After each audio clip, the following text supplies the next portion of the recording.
Younger sister. I was born when my brothers and sisters were 14, 11, and 8. So many of my childhood years were spent with Chris. Growing up, I called him Chrissy or Christopher Robin when I wanted to tease him in front of his friends.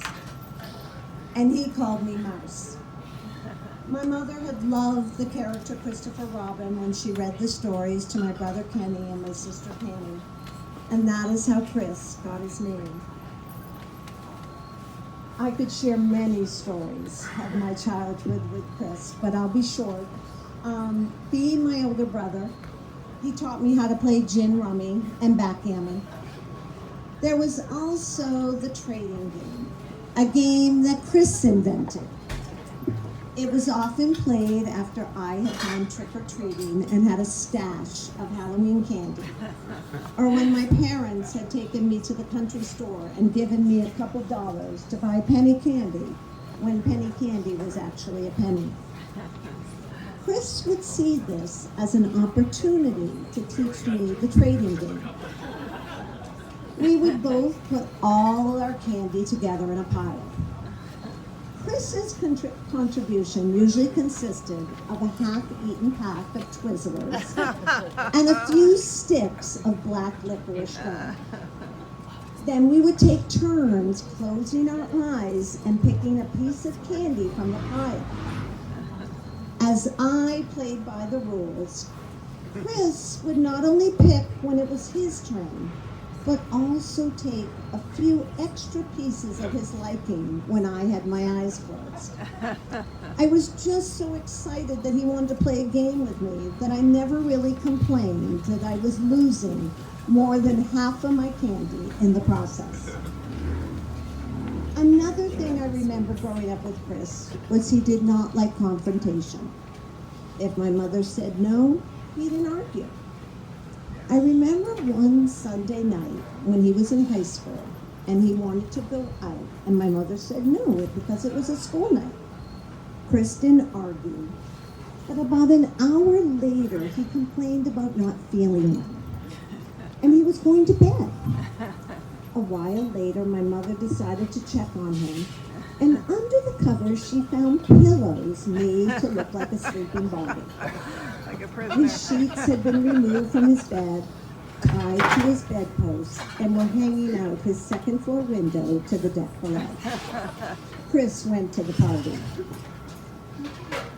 Yep. Not only was Chris a brother to me, but a special uncle to my 3 children. They named him Unc, or Unc the Skunk. Every summer he would join us for one of our weeks on Martha's Vineyard. That included beach days, ice creams at Mount Martha's, an annual mini golf competition, card games, and rounds of golf.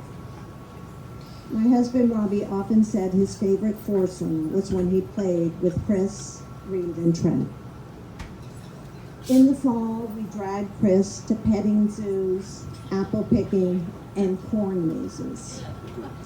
And every Christmas, he would sleep on the pull-out couch in our basement playroom, only to be awakened by 3 very energetic children on Christmas morning. As my kids grew older, he was one of their biggest fans at their sporting events when he was in town.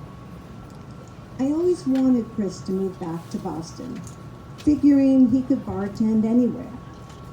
And when he got sick, I wanted him to be closer to home. I'm a why person, and I wanted to know the why.